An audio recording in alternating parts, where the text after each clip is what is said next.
डायनों का निवास। विज्ञान के इस उन्नत दौर में यह बात अवश्य अटपटी एवं अविश्वसनीय लगेगी, परंतु जम्मू कश्मीर के एक दुर्गम व दूरस्थ पर्वतीय क्षेत्र भद्रवाह छोटे कश्मीर में प्रतिवर्ष लोग एक पवित्र सेब द्वारा संतान प्राप्त करने की आशा रखते हैं। आश्चर्य का विषय तो यह है कि इस साधारण से मौसमी सेब की बदौलत असंख्य निःसंतान स्त्रियों की सूनी गोद हरी भरी होती देखी गई है। होता यह है कि छोटे कश्मीर की नशीली बर्फीली घाटियों के 14,000 फीट ऊंचे कैलाश पर्वत कैलाश कुंड के जमा देने वाले गहरे नीले पानी के मध्य यह चमत्कारी सेब उपलब्ध है। यह पवित्र कुंड वास्तव में भगवान नाग की एक असीम हिमाच्छादित झील है। यहां प्रतिवर्ष सितंबर मास में एक विशाल मेला लगता है। मेले में जम्मू कश्मीर, हिमाचल, हरियाणा, पंजाब और दिल्ली तक के असंख्य लोग भाग लेते हैं। स्त्रियों की संख्या पुरुषों से अधिक होती है। सामान्य श्रद्धालु लोग झील के बर्फीले गहरे पानी में सेब फेंकते हैं।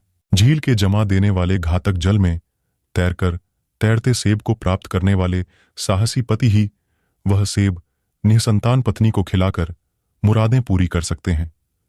पवित्र झील में सफेद रंग के विशालकाय वासुकी नाग के दर्शन भी असंख्य लोगों को प्रायः होते रहते हैं। नागराज को बर्फीले पानी में देखकर यात्री दंग रह जाते हैं। कैलाश यात्रा वास्तव में भारतवर्ष की कठिनतम और अविश्वसनीय यात्राओं में से है। कश्मीर सरकार की ओर से जगह जगह उपचार, ऑक्सीजन आदि, आवास, सुरक्षा आदि के समुचित प्रबंध होते हैं। वासुकी कुंड एक आध्यात्मिक, ऐतिहासिक और रहस्यमय अलौकिक स्थल है। कहते हैं लाखों वर्ष पूर्व गरुड़ और वासुकी का भयानक युद्ध हुआ था। वासुकी गरुड़ से बचने के लिए भद्रवाह के कैलाश पर्वत में छुप गए। गरुड़ ने वासुकी की छुपने वाली जगह में एक गड्ढा बना दिया। वह असीम गड्ढा तत्काल दुग्ध गंगा के पवित्र जल से भर गया। नागराज वासुकी ने उस पवित्र जल में छुपकर आत्मरक्षा की थी। तभी से यह सर्वोच्च झील वासुकी कुंड विदेशी पर्यटकों एवं पर्वतारोहियों के आकर्षण का केंद्र है। आज भी पर्वतारोही कैलाश पर्वत के पर्वतारोहण के चिन्ह अपने अभियानों को अपूर्ण मानते हैं। भद्रवाह के लोग अत्यंत सुंदर, बलिष्ठ और मृदुभाषी हैं। स्थानीय कुंड नृत्य और शानदार रात्रि मेले छोटे कश्मीर को शान है। भद्रवाह की सांस्कृतिक भाषा संगीत है। हर घर से गीत, संगीत, ढोल मंजीरे और भजन कीर्तन की आवाजें आती रहती हैं। भौगोलिक स्थिति खतरनाक सड़कों तथा अत्यधिक पिछड़ेपन के बावजूद अभ्रक जिला डोडा का यह सुरम्य स्थल जम्मू कश्मीर का केरल है। यहां 60% स्त्री पुरुष सुरक्षित हैं। संचार माध्यमों को वर्तमान कमी के कारण यह क्षेत्र पर्यटन के मानचित्र पर पूरी तरह नहीं उभरा है। विख्यात पाश्चात्य पर्यटक ट्रेवर्नियर ने कहा है कि जो सैलानी भद्रवाह की सम्मोहक अलौकिक घाटियों में एक बार पहुंच जाएगा, वह स्विट्जरलैंड के जादू और कश्मीर के अनूठेपन को भूल जाएगा।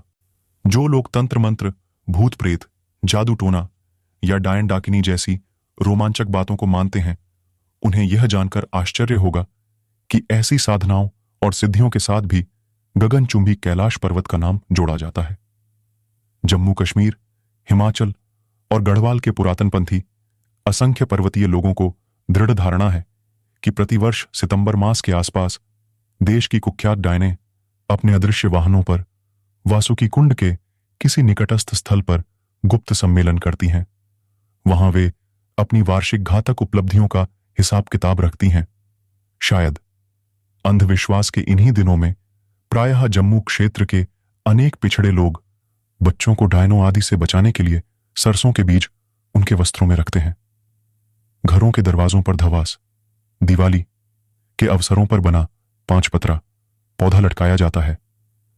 मान्यता है कि इस जंगली पौधे तथा ऐसे ही घरेलू टोटकों से बच्चे व दूसरे लोग बुरी नजर से सुरक्षित रहते हैं। लोग निशाचर पक्षियों को ध्यान से देखने लगते हैं।